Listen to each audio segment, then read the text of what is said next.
अखिलेश यादव कह रहे हैं कि कोरोना नियमों का पालन करेंगे। खुद अखिलेश यादव ने मास्क नहीं लगा रखा था। वर्चुअल रैली के नाम पर इतनी बड़ी संख्या में भीड़ जोड़ ली। वहां पर बहुत से ऐसे लोग थे जिन्होंने मास्क नहीं लगा रखा था। और इस समय की बड़ी खबर एक बार फिर आपको बता दें, 15 जनवरी के बाद भी रैली और रोड शोज पर रोक जारी रहेगी। 8 जनवरी को जब चुनाव आयोग ने प्रेस कॉन्फ्रेंस की थी, चुनावी तारीखों का ऐलान किया था, उस समय 15 जनवरी तक चुनाव आयोग के द्वारा ये रोक लगाई गई थी। लेकिन अब हमारे सूत्र बता रहे हैं कि 15 जनवरी के बाद भी रैलीज और रोड शो पर यह रोक जारी रहेगी। साइकिल यात्रा या किसी भी तरीके की बाइक रैली नहीं निकाली जा सकेगी। अंकित गुप्ता हमारे साथ ज्यादा जानकारी लिए हुए जुड़ रहे हैं। अंकित गुप्ता, जिस तेजी के साथ कोरोना के मामले बढ़ रहे हैं, उसको देखते हुए ये एक ऐतिहासिक और अच्छा कदम होगा अगर चुनाव आयोग इसकी औपचारिक घोषणा कर दे। अभी तक औपचारिक घोषणा नहीं हुई है जहां तक मेरी जानकारी है।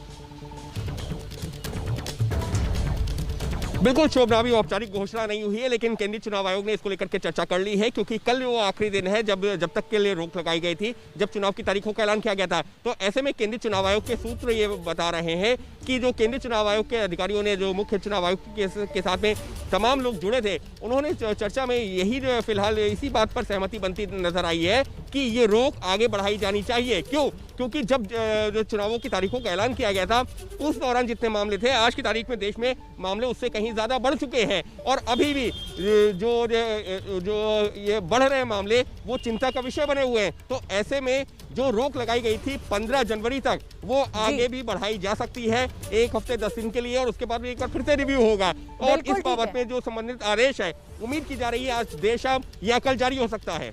बिल्कुल ठीक है अंकित गुप्ता, चुनाव आयोग तो पूरी कोशिश कर रहा है, इस तरीके के नियम भी बनाए गए चुनाव आयोग के द्वारा कि इस तरह से रैलियां ना की जाएं, फिजिकली लोगों को एकत्रित ना किया जाए। रणवीर, आपका रुख करना चाहूंगी, लेकिन ये अखिलेश यादव एक जिम्मेदार नेता होने का दावा करते हैं, इतनी बड़ी पार्टी के मुखिया हैं, और इस तरीके का व्यवहार आप कोरोना के चलते हुए ये भीड़ घातक हो सकती है। देखिए, समाजवादी पार्टी के दफ्तर के बाहर भीड़ हमेशा होती है। जब से ये टिकट का दौर चल रहा है तब से भीड़ होती है, गाड़ियों की जमात होती है, लेकिन इस तरह की गैदरिंग किसी तरह फॉर्मली नहीं की गई थी। आज का जो कार्यक्रम था, इस कार्यक्रम में आप देखिए कि समाजवादी पार्टी का दफ्तर जो अमूमन बंद होता है और परमिशन जिसको होती है वही अंदर जा सकता है, आज कार्यकर्ताओं को एंट्री दी गई। ये सारे कार्यकर्ता सुबह से ही लाइन लगा करके सपा दफ्तर के बाहर खड़े थे और हम ये मान रहे थे कि सिर्फ एक छोटी सी प्रेस कॉन्फ्रेंस होगी और उस पीसी में सभी ज्वाइनिंग्स होंगी।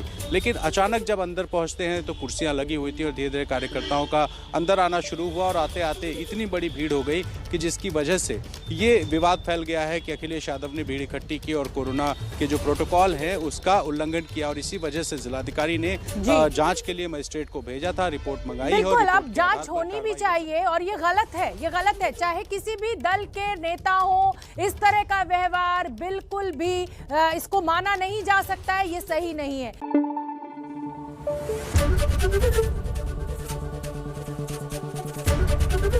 एबीपी न्यूज आपको रखे आगे।